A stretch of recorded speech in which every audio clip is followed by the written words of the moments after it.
Welcome to the Respectful Divorce Podcast. If you're considering divorce, it's important to know that you have options for how you divorce. On the Respectful Divorce Podcast, we explore those options and provide advice from divorce professionals. I'm your host, Tim Crouch, and today we're talking with Texas collaborative divorce attorney Darci Loveless with the law firm of Loveless and Loveless. Darcy, thanks for joining us today. Thank you for having me, Tim.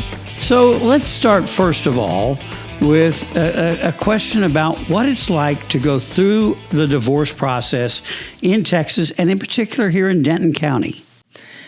It can vary quite a bit case to case, but every divorce starts with someone filing a petition for divorce, and every divorce ends with a final decree of divorce.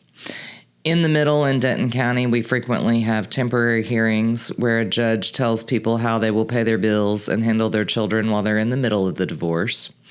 We exchange formal discovery where each side sends requests and responses and documents to the other side. We exchange inventories and appraisements where each side prepares an inventory of all of the assets and the liabilities in the estate. And then we either mediate the case or go to a final trial in front of the judge to decide how things will be handled after the divorce. So how long does that take? It also varies case to case. It has to take at least 61 days because a petition has to be on file for 60 days before the divorce can be granted. And when people come in agreement on what's going to happen, sometimes it happens in that short time frame. I would say more commonly 4 to 6 months is an average length of time for a divorce in Denton County. And then there's quite a few that go further, sometimes in the 12 to 18 month range. And my guess would be that if it goes all the way to trial, that's a lot longer than if it gets mediated or something along those lines. Yes, that would be true, for sure. Yeah. So there are different options for how you could go through a divorce. One of those is a litigated divorce, and mediation's kind of part of that. And I guess you can do it at your kitchen table. But the other option is really around collaborative divorce. And what is that process, and how is it different from the traditional divorce process? So the collaborative process also starts with a petition for divorce and ends with a final decree of divorce. But the way the parties get to through the middle of the case make their decisions is very different. In that case, you have at least a divorce lawyer for each party. And you sometimes have a neutral financial professional and or a neutral mental health professional to help run meetings, help gather information, and help put information together in a way where everyone can digest it together. We have a series of meetings with agendas where we talk about various things, like how things will be handled during the divorce, what information needs to be gathered, them reviewing the information and making decisions with the parties together in one room about how things will be divided and how parenting will be accomplished. Well, and one of the hallmarks of this is that everybody involved commits that they will not go to court. That is correct. The petition for divorce gets filed in the court and the decree gets filed at the end, but there aren't any other litigated matters that happen in court in the middle. So why is it important to be committed to not going to court? We like to try to preserve the family relationships as well as we can during a divorce. And oftentimes we find that in the collaborative process, it works better to preserve those relationships long term. And sometimes even for couples without children, but most particularly for couples that do have children, it's important to keep a relationship where everyone is as comfortable with each other as possible moving forward. Yeah, and so the decision making is really something the couple owns, as opposed to the professional saying you should do it this way, or a judge saying you will do it this way, right? Yes, and we've found that when couples make decisions in this process, it gives them a framework to keep making decisions as they move forward and run into new challenges after the divorce. And when you say new challenges, what does that mean? What does that look like? Well, frequently we will have people after the divorce, as time passes, children get older and have different needs. And so sometimes what worked well at the divorce needs to change. And if parents have a framework to talk about hard issues, talk about maybe extracurricular activities, talk about how to pay for expenses, it can be easier to move through those without having to return to court and have a judge decide for them how they'll be handled.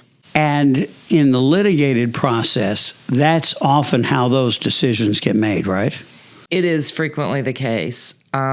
We do have mediation in the litigated process, and a lot of cases do settle without going to court, but they are geared more around a negotiation set that hinges on what the family code says is presumed, what the judge will do in court.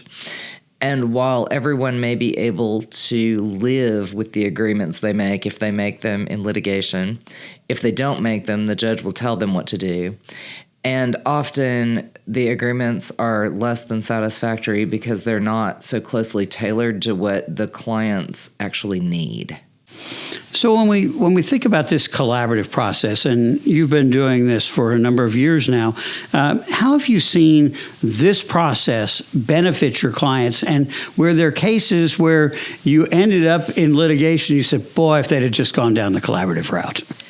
There are some that we wish had gone to the collaborative route.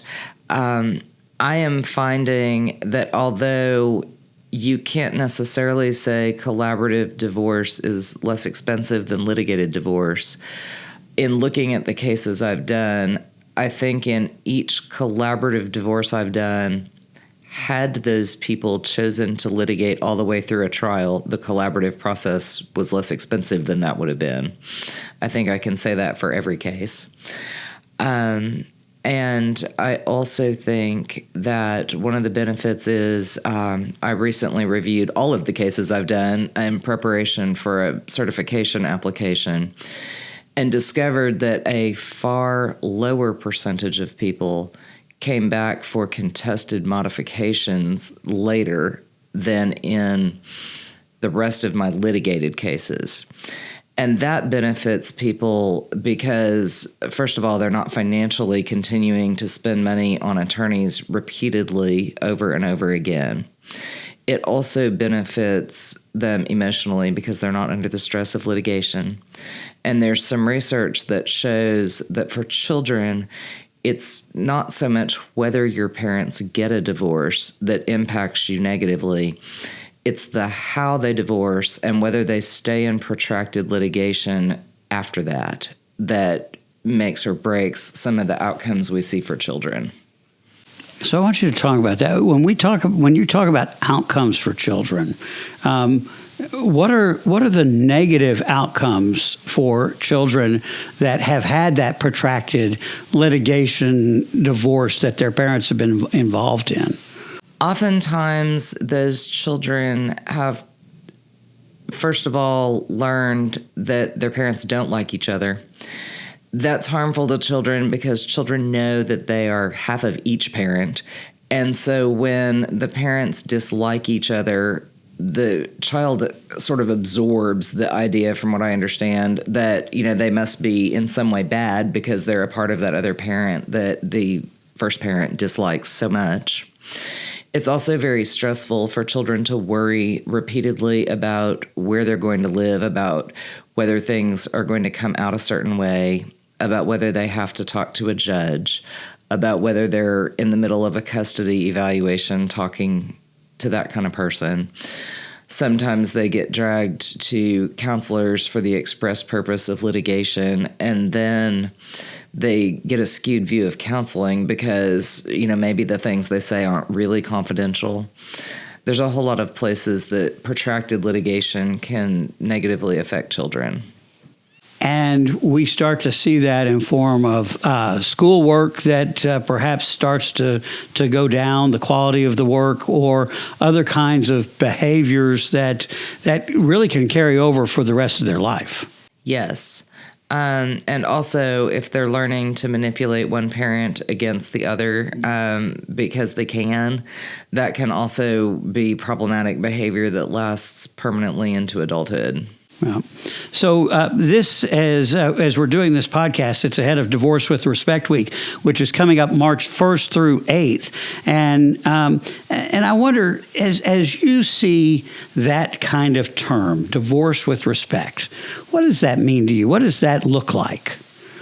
To me, I think it does speak of the collaborative process in a lot of ways. I think that it means people who consider not only what they need moving forward themselves, but what their children need and what their soon-to-be former spouse needs.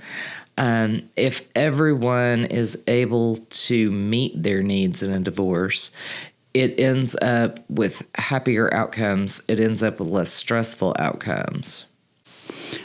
So during Divorce with Respect Week, people can contact you or other divorce professionals and have a free consultation. What's that consultation like? So that consultation will provide information about the processes available, about collaborative specifically. The two attorneys in our office, and I think all the Divorce with Respect Week attorneys, are collaboratively trained so they can answer questions about all the options. And that will be letting them know how that would proceed, getting some basic information about what might be divided in the case, about what the issues with children are, if there are any in the case. And then, talking with them about how we would try to structure that to get them through the process as easily as possible. And during Divorce with Respect Week, they can talk to attorneys like you, collaboratively trained attorneys, but also mental health professionals or financial professionals that can give them some perspective from some of the other angles of the collaborative process. Yes, and sometimes people don't understand how a mental health professional or a financial professional can be helpful in the process. And I will say that one of the places we struggle sometimes is when people need to have those professionals but chose not to. It can be hard to backtrack and bring them in. And I think it's a great value for people to take this opportunity to understand what each of those professionals can bring to the table. Yeah, and so the financial professional understands finances at a level that attorneys don't, right? They do, and they also, because everyone in this process is committed to producing all the information, that person acts as a central information gatherer. It streamlines the process where you don't have two law offices duplicating the same activity. They put together all of the estate information on a spreadsheet. They often know good questions to ask to make sure that we're not missing certain benefits or certain assets or debts that need to be divided. They also like to run our couples through post-divorce budgeting to try to help make sure that the decisions they're making will actually work in real life. And in the litigated process, that really doesn't ever happen, does it? It really does not.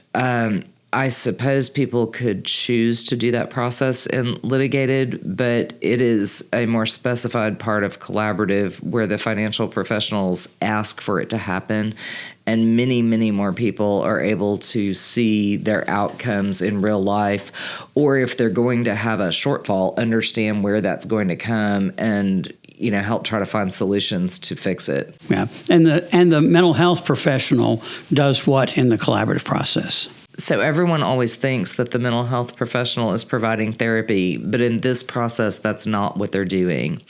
In this process, they help run the meetings, which is good because then you have someone keeping track of the agenda, keeping people moving forward on that agenda during a meeting. You also have them help with communication. You have them help knowing when maybe someone's getting overwhelmed and needs a break. And they are in charge of all of those things. When we go offline, they also meet with the couples to see where communication challenges might lie and help navigate some of those ahead of meetings, which will help the meetings go more smoothly. And if there are children involved, they can also help the couple offline, negotiate a parenting plan, and then bring back to the table only a summary of that plan, and then only the issues that need real group discussion. This also helps streamline the fees because in Texas, there's a lot of parts to a parenting plan, and getting as many of those done with the couple together offline with one professional is an efficiency thing for the cost of the process. And their hourly rate or the financial professional's hourly rate is well below that of an attorney, right? It is often below that of the attorney. And if the couple is meeting with those people just with one person, then they're not sitting in a meeting with 6 people. And so the cost savings for having those offline interactions is quite a bit. So a final question for you. Why would someone not choose the collaborative process? Because it clearly sounds like it's the better way to go through a divorce. It is often the better way to go through a divorce. I would discourage someone from choosing the process if there is family violence. We would want to do some very specific screening because a lot of our meetings are in person around a table, kind of like this one. And if there's been the dynamics that are often present with family violence, it may not be well suited to that process because one partner can intimidate and control the other one, sometimes without the other people even realizing that it's happening. There's also, you don't have to necessarily trust everything about the spouse you're divorcing in order to do collaborative. But if there's a person that has a personality that really won't let them negotiate in good faith in some way, or they're not going to produce things even though they committed to do that in the process, those people might do better not to enter the collaborative process because at the end of the day, those particular spouses need a situation where you do have a judge who can issue an order that will make someone do the things that they need to do. But most cases, you think, are best for collaborative? Most cases are well suited to collaborative. They may take varying amounts of work on the part of the professionals in the case, but most cases are well suited for collaborative. And I love the line, this is not everybody sitting around the table singing Kumbaya. It's hard work, right? It is hard work. Like I said, people do not have to trust each other in order for the process to work.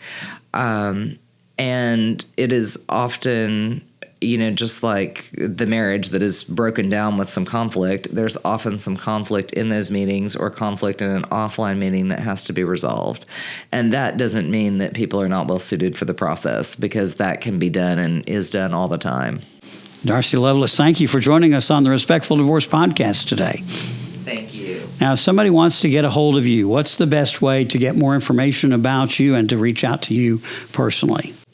We have a website at www.loveless.law, and our office phone number is 940-387-3776. And our staff knows that we are participating in the free consultations associated with Divorce with Respect Week. So by mentioning that, you'll be signed up for a free 30-minute consultation with either myself or my associate, Erin Healy, who's also collaboratively trained. We will put all of that information, that contact information, in the show notes. For those of you watching us online, thank you for watching the Respectful Divorce podcast. This important programming note, Divorce with Respect Week is coming up March 1st through 8th, 2026. During Divorce with Respect Week, you can talk with lawyers, divorce coaches, and divorce financial experts for free to learn more about the divorce process and your options. Simply go to divorcewithrespectweek.com to find professionals near you. Divorce with Respect Week, March 1st through 8th. That website, once again, divorcewithrespectweek.com. I'm Tim Crouch for the Respectful Divorce podcast, reminding you that collaborative divorce is a better way to untie the knot.